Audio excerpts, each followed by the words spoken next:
Good morning, folks. Everything new under the sun.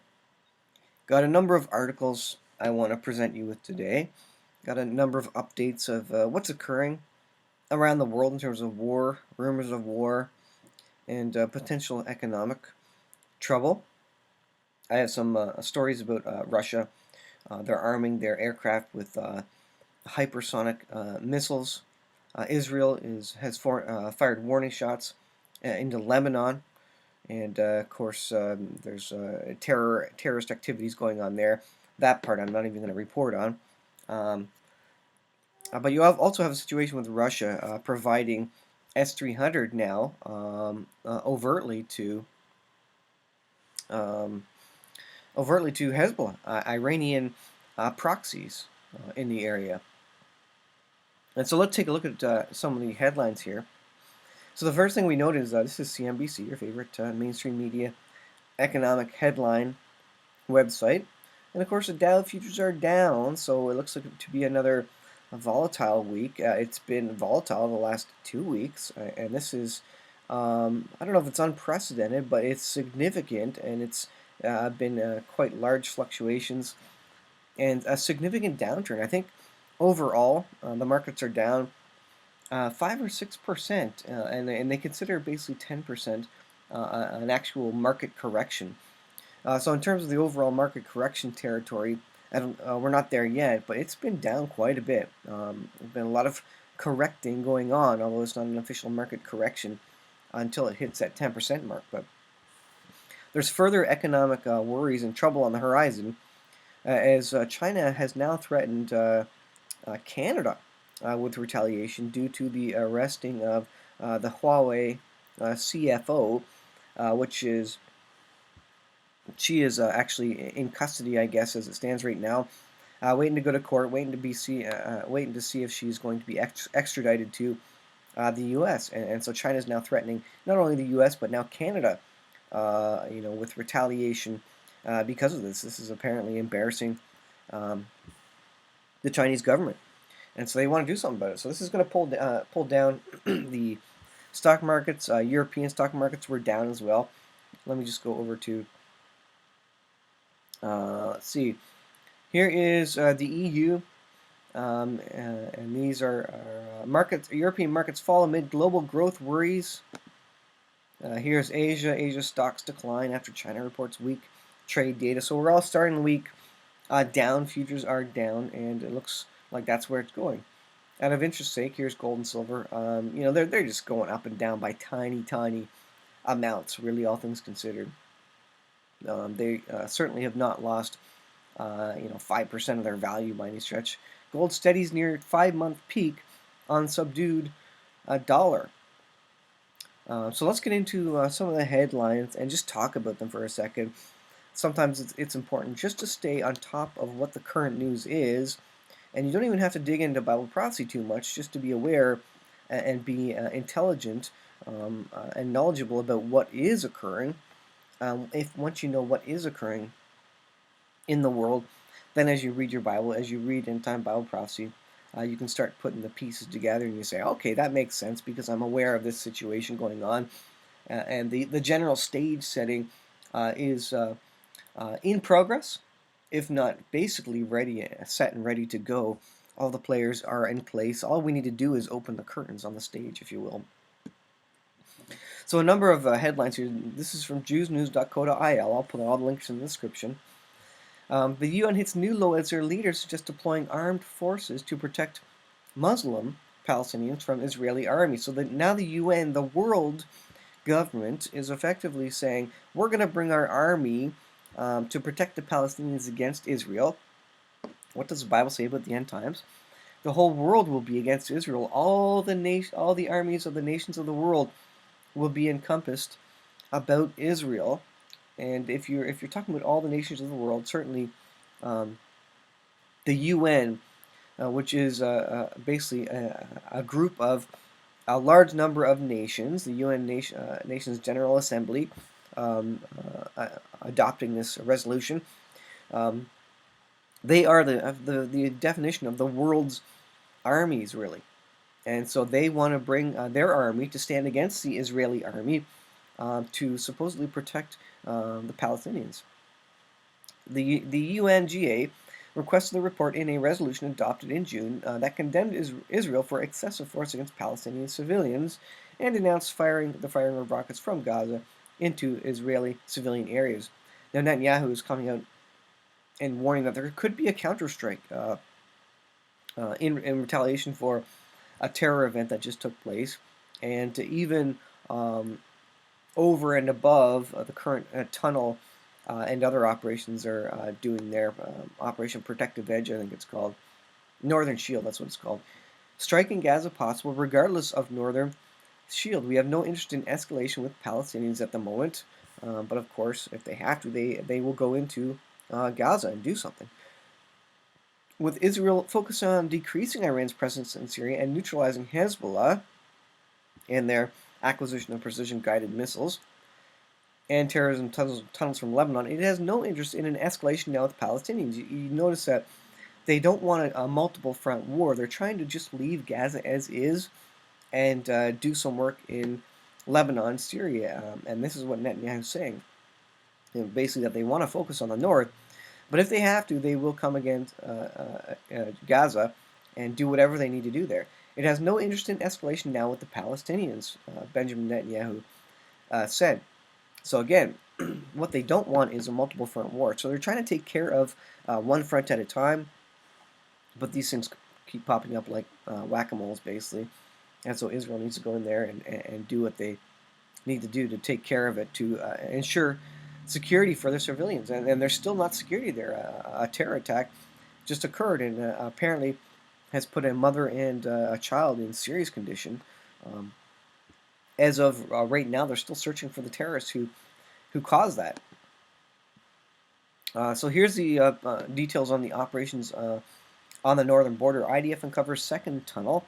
Hezbollah sends spies to steal a look. Challenges Israel to cross the border. First days into Israel's operation to clear Hezbollah's cross-border tunnels, a science from its headquarters in Beirut is turning out on Saturday, December 8th, to be a ploy for goading Israel into keeping going until it becomes necessary to take the operation across into Lebanon. So Hezbollah is basically playing a game of chicken, teasing Israel to come across, because they know that then the Lebanese government and military would then need to get into the situation. They would need to come and do something and protect the sovereignty of Lebanon, which basically means that Hezbollah would have a ton of backup forces and maybe even wouldn't have to battle Israel themselves, but could get the government on board to battle Israel. And so that's what Hezbollah is trying to do. They're trying to goad Israel to come across the border and start a larger fight, basically. Nasrallah will then have his pretext for hitting back if Israel comes across the border. The stage is not yet at hand. Meanwhile, bad weather conditions are laying a second layer of fog on the murky near standoff, as outlined by Debka File.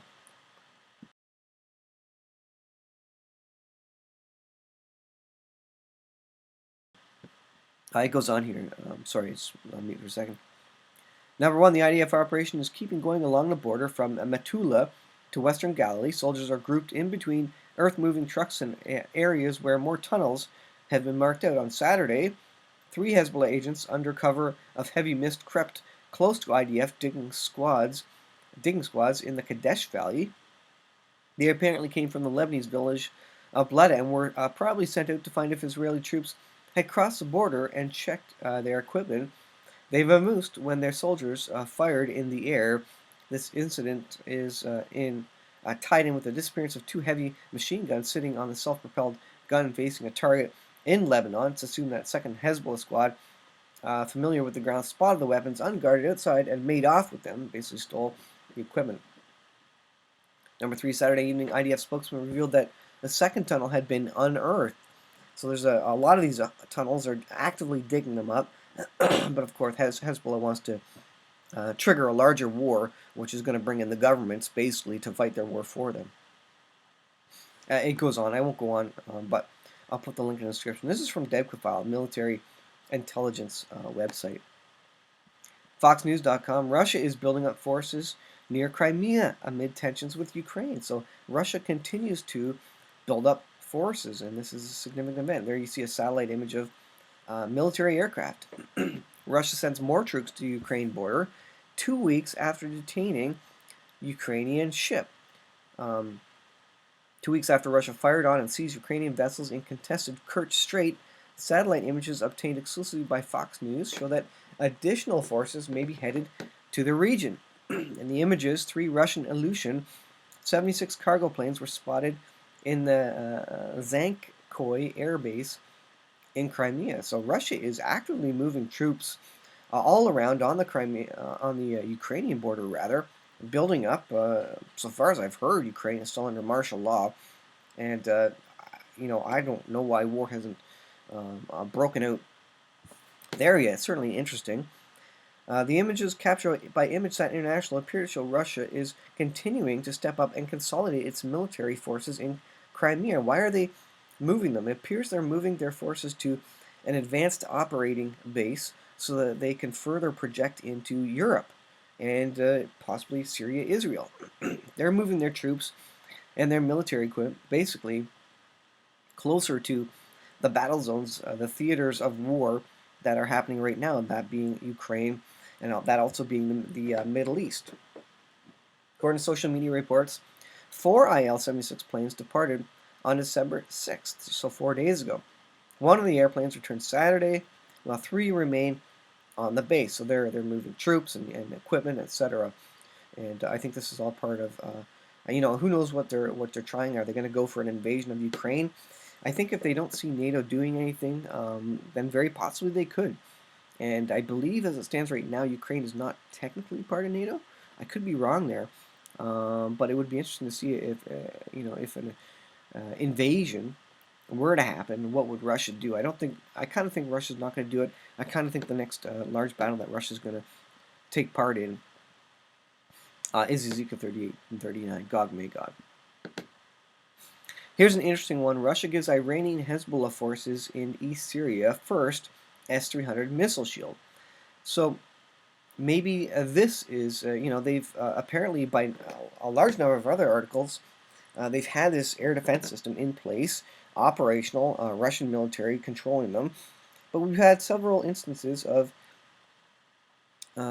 Israel being able to get by it, missiles flying by this, the system not quite operational, not quite working correctly, etc. But now we have our first indication from Debka.com from December 9th that Russia is actually given control of an S300 system to Hezbollah. And this is a significant escalation. You know Israel's going to try and take this out. Russian military in Syria transferred the S300 Air Defense Missile Battalion from Maziev in West Syria to Deir ez-Zor in the east 10 days ago during the G20 summit, so during the busyness of that, I guess, to get past any mainstream media news of this deployment. Accompanied by a Russian operating team that consists of 8 launchers, 50 to 70 missiles. It says our military sources note that this is the first time in nearly 3 years Russian military intervention in Syria that Moscow has ventured to deploy its own troops in the east. Okay, so this is not being controlled by Hezbollah, but indeed, and even more worrisome, by Russian troops who will be controlling this. Most of all, it says Moscow's step has a major significance for the American military presence in eastern and northern Syria. The newly deployed S-300 missile battalion aims at curtailing the U.S. Air Force's free hand over eastern Syria. Free hand over eastern Syria. So apparently the U.S. has had free reign, and I did articles about that. That they basically had air superiority, and they were controlling the skies. That would have been a great time for Israel to go in and do some runs, and for all we know, they probably did go in and do some runs while they could. But this seems to be the closing of the door and the ability of Israel to go in and do strikes now in this particular location. The S-300 remaining in Maziev in the west further provide an umbrella for large Iranian factories going up in the center. So Iran is preparing for war, building missile factories, building bases, and now these are all covered by S-300 air defense systems. The S-300 also provide protection for large-scale pro-Iranian forces stationed in eastern Iraqi province of Anbar, in the event of an Israeli airstrike to prevent them from crossing into Syria. So Iran's getting closer with troops and tanks and missile factories, and now they're being covered defensively by Russia with S300 systems. Um, this is a large escalation. Um, this could kick off at any time. The more S300s are in place, the more likely an Israeli strike is, because Israel has to do any strikes. If they want to do strikes, they're going to have to do them before all the S300s are set up, because their ability to operate is basically being taken away. And so, will we have, out of frustration, a massive strike on Damascus to take off the head, and maybe the command and control center of the Syrian-controlled S300 systems in and around Damascus? Is that what Isaiah 17 is pointing at? And then does that draw Russia into battle with its allies against Israel? I think that is the timeline of events. The fact that more S300s are getting there, and we know there is a big battle, means that Israel probably does. That probably is how it works out. Israel gets frustrated or backed into a corner where they have to do something because these S300 systems are in place, and so they resort to maybe even nuclear weapons. Isaiah 17 seems to be a potential nuclear weapon used, a tactical nuke that could take out Damascus. And their calculation probably is that if you take out Damascus, that really takes out the center of all the operations in Syria. And then it's just a bunch of nations running around in Syria with no actual government controlling or center for control in Syria. And that could be Israel's calculus. But that then does, we know, draw Gog-Magog into battle. Let's look at this article here. As a final one, Russia preparing for the next major war. Russian stealth jets to be armed with new hypersonic missiles. Now, when you hear about the wave of Russian aircraft coming against Israel, or at least Gog-Magog nations, the allied nations coming against Israel, I'm going to see if I can find that particular one. Hold on.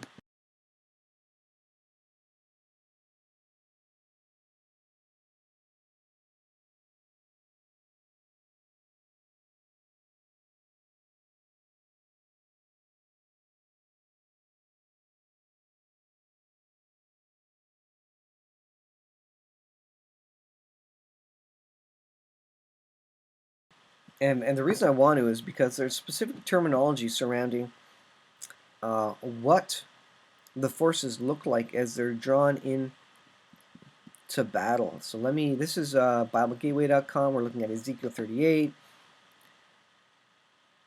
In the latter years thou shalt come into the land that is brought back from the sword and is gathered from many people which have always been a waste.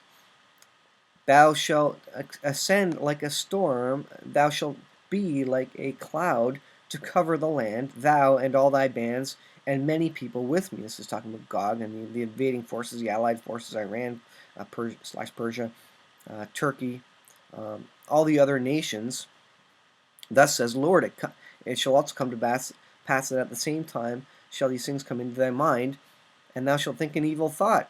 I will go up to the land of unwalled villages. I will go to them at rest and dwell safely, all of them dwelling without walls and having neither bars nor gates. And so the terminology of the covering like a cloud, it sounds like aircraft that are coming in numerous amounts, coming against Israel.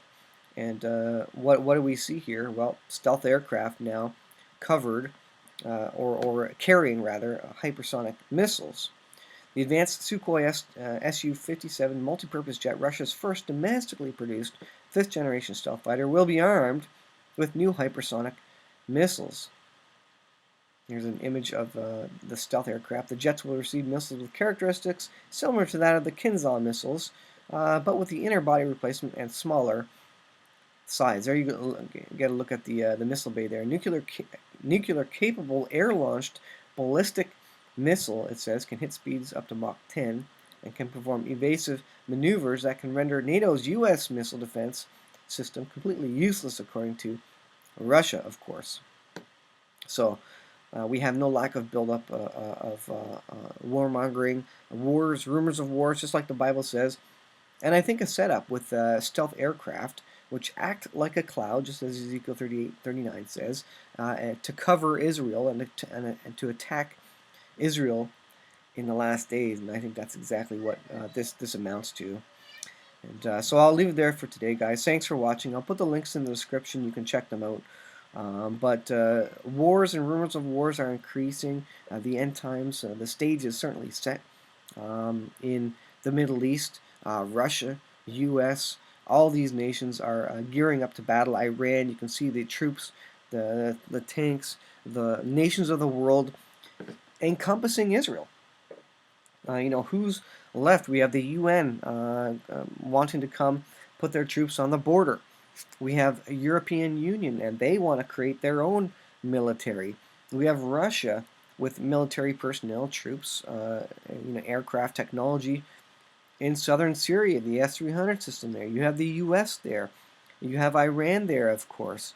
All nations will surround Israel, and we can see one after another continue to come into the Middle East, and not just temporarily, but they're coming there to stay, to set up house, to set up shop, and for a diverse set of reasons, to protect the Palestinians, to protect Bashar Assad and his government, to protect Lebanon, etc. They're all Iran is just there to wipe Israel off the map. They're all there for their own reasons. It doesn't matter. The Bible says they're all coming, and all nations will come, and all armies will come and surround Israel in the last days. And what do we see happening? That's exactly what we see happening in the current news. One significant thing, we're going to be watching the markets this week. It's going to be very interesting to see this. I don't think the economic collapse is yet. I think we're still a little bit out from that occurring, although I think what we're seeing is birth pains. We're going to see larger and larger disruption, larger and larger volatility, just as birth pains are, which increase in frequency and intensity in these last days. This is coming down the pipe, and we're going to see more and more rumors of wars, and the war rhetoric is going to increase, and the tariff rhetoric and the trade war rhetoric is going to increase, but we're not there yet. These will get so loud. Each of these individual things, wars, economic troubles, etc., will get so loud to the point where the world community cannot deny them anymore. Maybe even the mainstream media will start reporting on this and say what's going on. Not only that, I think we're going to see more weather events, signs in the sun, moon, and stars, as the Bible predicts is coming, and that's going to further let us know that the time is very close, and we're getting so very close to that. I haven't even been talking about the natural disasters. The U.S. just had a big storm in the Carolinas, I believe, 100,000 without electricity. All over the world, volcanoes and earthquakes are erupting. We just had that massive 7.0 earthquake in Alaska. So these things are happening. These are big news items. These are causing trouble and destruction in the trillions of dollars, none of which, of course, are good for attempting to prevent any economic collapse. As the debt piles up, the world is unable to sustain it. And how long before the countries of the world will say, you know what, we're not going to put up with U.S. printing money anymore and being the world reserve currency. We want a shot at it, or we want a more fair chance. We want to be able to print our own money if they're able to print their money because they're the world reserve currency. We want to price oil in our dollars, the yuan, or whatever they want, in the Russian ruble, and the whole energy sector. Of course, the imbalance of energy, and all the nations of the world not finding any large oil deposits anymore, except for Israel, of course, and so they're seeing Israel as a prosperous nation. And anti-Semitism is rising. That's another headline that's throughout the daily news, really, that I'm seeing. Constant anti-Semitic events happening, and we have terror attacks in Israel occurring, nearly daily.